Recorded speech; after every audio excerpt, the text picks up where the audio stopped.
Election के time पे हमारी फोर्सेस कुछ एरिया से थिन आउट हो गई थी, इलेक्शंस के लिए चली गई थी बूथ के ऊपर, और इसमें इन लोगों को थोड़ा मौका मिल गया। जो एंटी सोशल एलिमेंट्स हैं उनको ऐसा लगा कि डिप्लीटेड फोर्स है, स्ट्रेंथ कम हो गया है, तो शायद इस मौके का भी फ़ायदा उठाएगा। इनको समझ नहीं है ये क्या कर रहे हैं, उसके परिणाम क्या होंगे।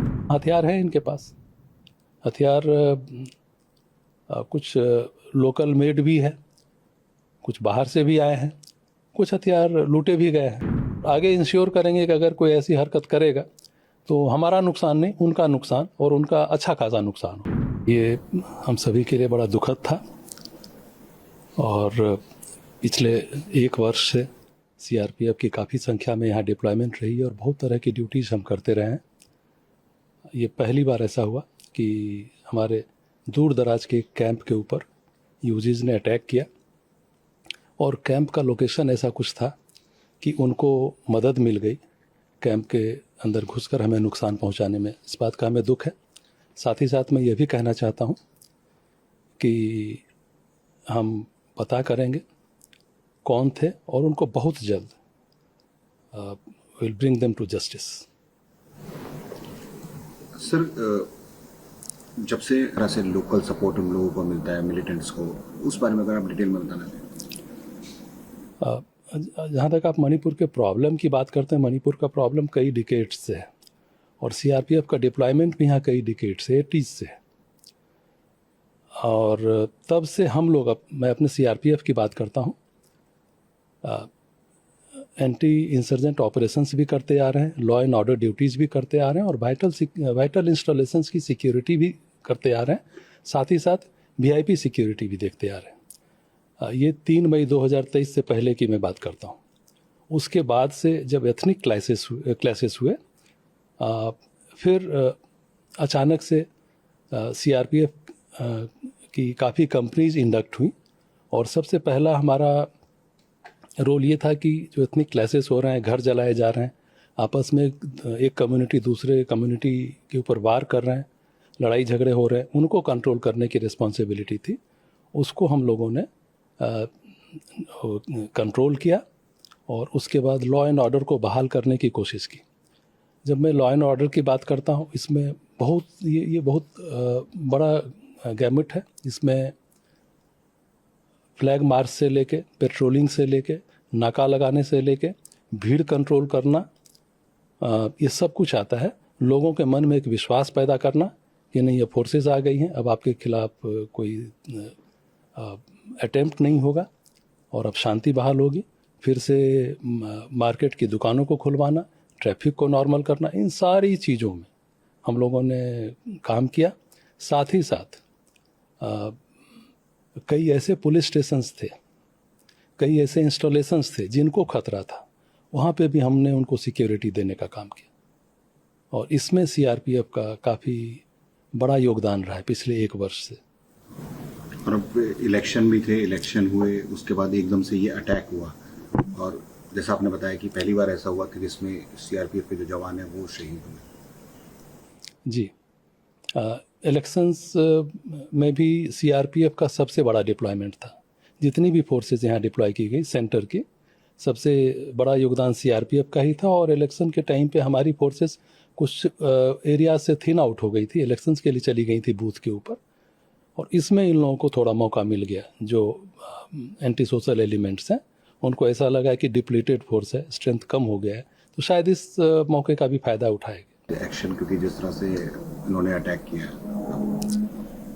हाँ, आप निश्चिंत रहिए, उसको हम लोग ट्रैक करेंगे, पता करेंगे कौन सा ग्रुप था, कौन से लोग थे, और बहुत टाइम नहीं लगेगा, हम उन तक पहुंचेंगे और उनको बहुत जल्दी उनके किए की सज़ा मिलेगी। सर, अगर अभी तक की बात की जाए, अगर उस बारे में आप बताना चाहें। जब एथनिक क्लासेस शुरू हुए तो बहुत सारे लोग, हज़ारों की संख्या में लोग डिस्प्लेस्ड हो गए थे। उस समय जो हम लोगों ने काम किया, हमारे 6 कैंप्स होते थे इम्फाल में, उन 6 कैंप्स में लगभग 13,500 डिस्प्लेस्ड पर्सन्स आए थे। उनको हमने उस समय सिर्फ शेल्टर ही नहीं दिया, उनके खान पान की व्यवस्था की, उनके मेडिकल केयर को इंश्योर किया, उनको दवाइयाँ दी, ज़रूरत पड़ने पे उनको कपड़े दिए, उनको कॉन्फिडेंस दिया, उनको बिल्कुल गेस्ट की तरह रखा, और बाद में जब रिलीफ कैंप्स बन गए सुरक्षित उनको उनके रिलीफ कैंप्स तक पहुंचाया। ये काम हम लोगों ने किया, 13,500 लोगों को। इसके बाद कुछ ऐसी लोकेलिटीज़ हैं जो एबेंडेंड हो गई थी, जो यहाँ से जिनको भागना पड़ा, उनके घरों को, उनके आसपास में हमारा डिप्लॉयमेंट हुआ, उनके घरों को अभी तक सुरक्षित रखा हुआ है, उनको जलने या डैमेज होने से भी हमने बचाया। ये काम हमने किया। इसी बीच में आप जानते हैं इम्फाल के लिए 2 लाइफ लाइन्स हैं, NH37 और NH2। सारा खाने पीने से लेकर के जितनी भी दवाइयाँ, पेट्रोलियम प्रोडक्ट्स, सारी एसेंशियल कम्युनिटीज़ इन्हीं दोनों नेशनल हाईवे से आती, लोगों का आना जाना।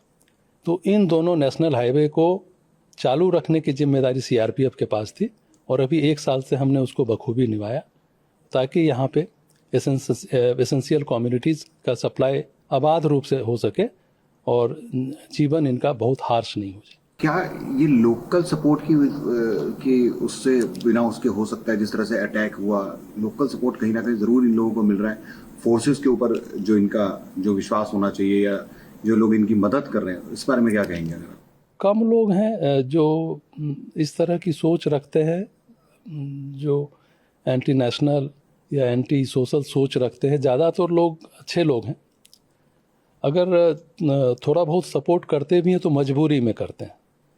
अधिकांश लोग अच्छे हैं, वो भी नहीं चाहते हैं कि इस तरह का माहौल रहे, और फोर्सेस के साथ या एक कम्युनिटी दूसरी कम्युनिटी के साथ लड़े, यंग लड़कों का मिलिट्राइजेशन हो, उनके हाथ में हथियार डाल दिए जाए। ऐसी सोच आम आदमी की नहीं है। छोटा सा ग्रुप है जिनकी ऐसी सोच है, और दुर्भाग्यवश अभी वो छोटा सा ग्रुप कामयाब हो रहा है, लेकिन धीरे धीरे वो भी समझेंगे इस बात को, मेरी उम्मीद है, और वो भी मेन स्ट्रीम को ज्वाइन करेंगे, रास्ते पे आएंगे। क्या हथियार, इम्प्रोवाइज्ड हर चीज़, तो उस बारे में क्या कहेंगे अगर वेपन्स की वन की बात करें?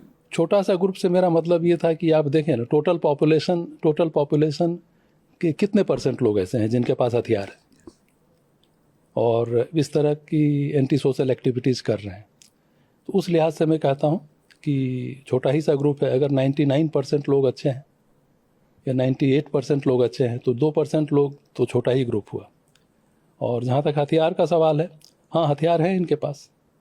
हथियार कुछ लोकल मेड भी है, कुछ बाहर से भी आए हैं, कुछ हथियार लूटे भी गए हैं। वो हथियार हैं जिसकी वजह से ये लोग, इनको समझ नहीं है ये क्या कर रहे हैं, उसके परिणाम क्या होंगे, इनका भविष्य कहाँ जा रहा है।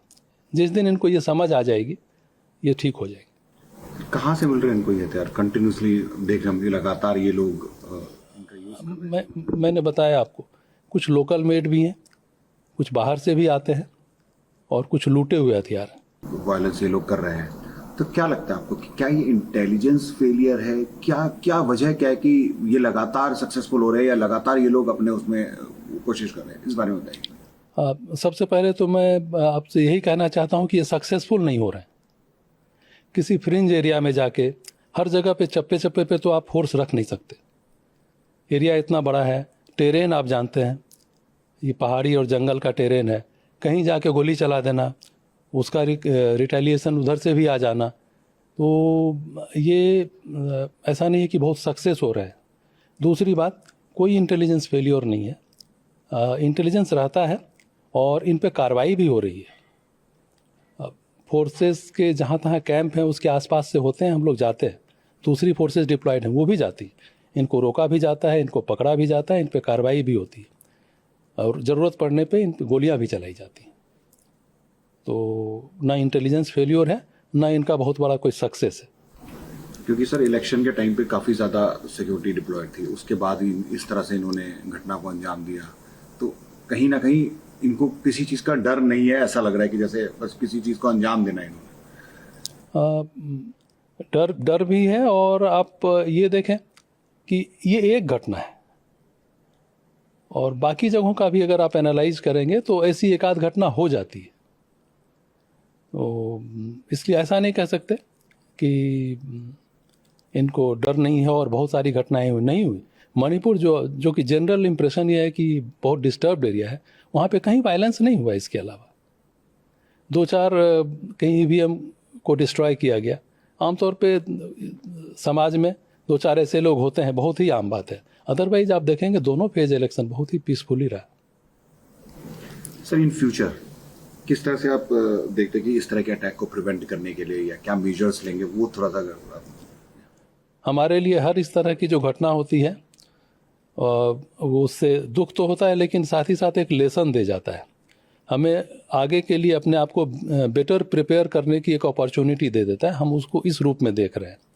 अब जो हम इसको एनालाइज कर रहे हैं, कर भी चुके हैं, जो छोटी बड़ी कमियां हमें दिखी हैं उसको हम दुरुस्त करेंगे और आगे इंश्योर करेंगे कि अगर कोई ऐसी हरकत करेगा तो हमारा नुकसान नहीं, उनका नुकसान और उनका अच्छा खासा नुकसान हो।